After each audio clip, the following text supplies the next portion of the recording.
Hey folks, welcome back to the Hoard. So about 2:30, 10/6, and it's 2015, 70.4 degrees. This one says 19.7 and 51% humidity. Nope, batteries aren't charged. The sun's a little beyond, and this says Tuesday. Yeah, it takes me 3 of these to keep myself organized. One of my goals, one of my quests here at the Hoard is to keep as many of these 3-wheelers alive as possible, right?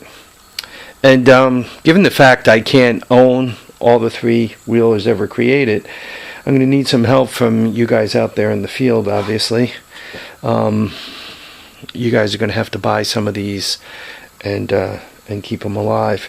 Well, I just ran across something interesting. The guy who I got this from seemed to know a little something about electronics and so forth. But it looks like he didn't want to play with a meter or something, because what he was doing is he went to start this bike. He didn't get a spark. Right after that, it looks like he got what was a known good spark plug. It was the wrong size to fit in the hole, but he wanted to see if that sparked, and it did not. Then he spent a lot of money on a CDI unit, and it looked like he bought a Schumacher, one of the OEM ones. Put that in, and it still didn't spark. And at this point, I bought the bike for $200. And I've mentioned a couple of times when I've been talking about these things. This is the cam. It opens and closes the valves, obviously. Well, right there is a little pin, and this thing slides onto it, right? And you see where the little notch is that goes where your little pin is, right? And it locks. This is a magnetic piece right here. And what that does is that goes by your pulse generator, and the magnetic field induces voltage pulse, which goes out and triggers, well, voltage pulse, probably a current pulse, a smash, a quick pulse of electrons one way than the other, which triggers your CDI, which takes all the energy that your flywheel generated and charged your capacitive discharge ignition with. This triggers it, and it makes it spark. These springs in here are all for advancing it, depending on the engine RPM. So, why am I telling you this? Let me show you what the problem is down here. And I got to tell you, it's the first time I've seen this. What I've done with this bike is I put my portable CDI unit on it, and just I'll open the box up and show you what's inside my little portable unit.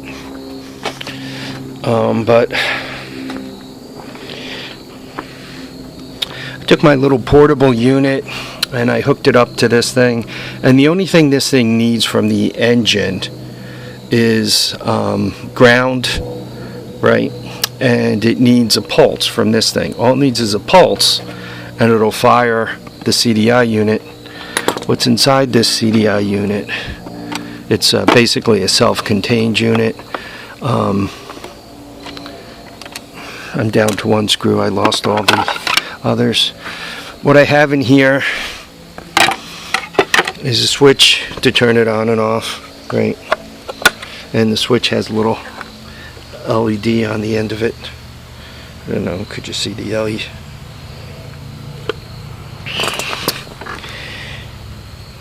Where am I?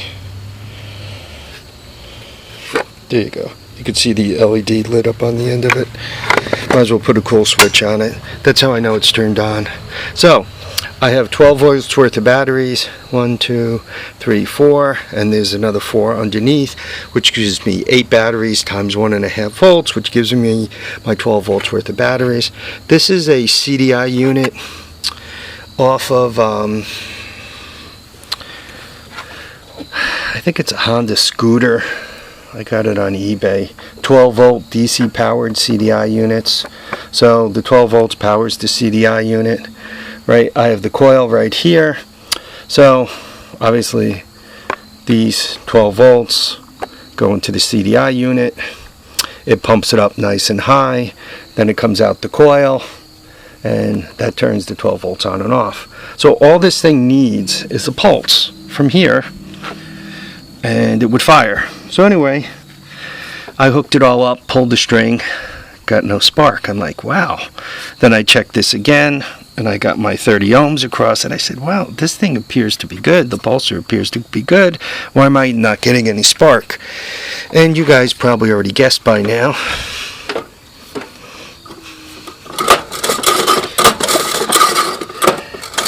See this thing going around? No, you don't. You see the bolt going around, right? But you don't see this thing going around, right? I shouldn't be able to turn it all nice and loose like that. So I got to take this apart and see what the problem is, why that isn't turning. When I didn't get a spark with this one, then I went to my independent unit here and hooked it up and just moved this back and forth in front of the pulsar, and sure enough I got my spark. So when you're troubleshooting these things,